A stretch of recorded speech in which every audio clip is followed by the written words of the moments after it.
So let's talk about recommending pet insurance in veterinary practices.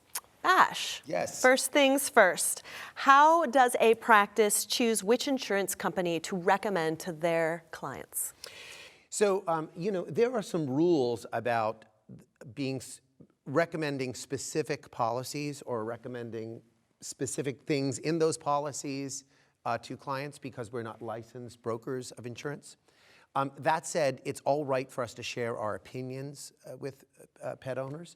I believe that rather than having broad statements to the pet owner like, we here at ABC Animal Hospital believe in pet insurance, I would prefer more specificity to it, like, Leo, what a cute dog. I mean, not him, but not that he's not cute, but I mean that I'm trying to think, I can't think of, Leo, potentially like, these little guys get dental disease. Have you looked at an insurance policy that covers dental disease in it? If I were you, if Leo were my pet, I would be looking into that. We have some brochures over there. I would check those out. So I like it when there's more specificity to it, when the recommendation is for the specific pet owner and that specific pet. I think it lands better.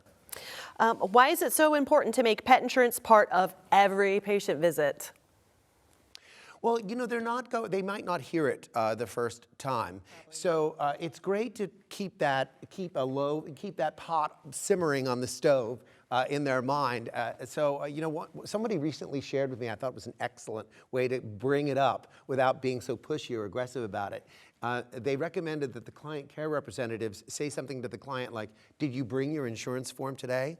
I thought that was very good, right? So just kind of a subtle way to remind them, oh, you don't have one of those, you're not on an insurance policy. I thought that was a great way to remind them without making the team feel like you're constantly nagging them about insurance. Yeah. But any of you that, you know that I believe the best way to show that you care is to share what you think. And I definitely think if you believe that pet insurance is the way for your clients to go, you should be talking about it. I believe that relationships begin with reaching out and extending yourself to them, not standing back and holding your arms and saying, well, we got some options in front of me here. I don't believe that. Tell them what you think that they should do. You should keep in mind, though, that there are some guidelines for how specific you can be, and those are on that NAFIA website. To expand on a few ideas for veterinary practices to implement is to have client testimonials shared out either on their social media or through a blog. So for those clients that do have pet insurance, let them share their story.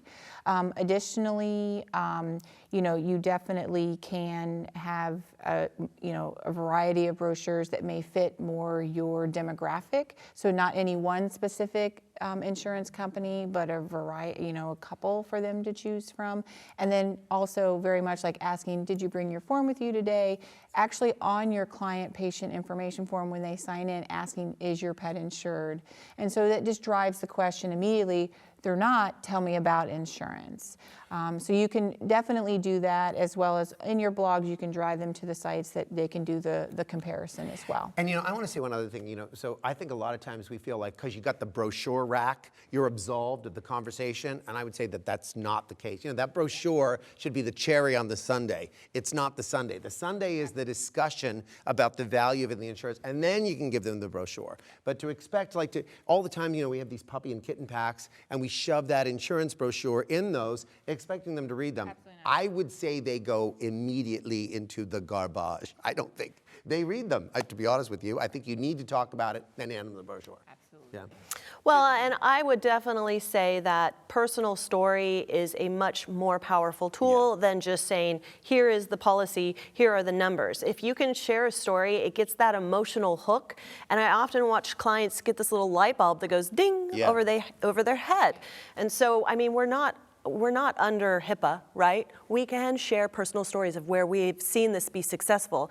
And sometimes that's just the little amount that puts that light on in that client's head. And even for veterinary hospitals to start considering providing pet insurance to their team members as a benefit as well. So when your own team members have pet insurance and they're in that exam room with that client, they're able to share their story, how that has impacted their own lives and their own pets' lives. And so that right there creates that relationship and that really feeling of trust, and that they believe what they're recommending because they have experienced it themselves.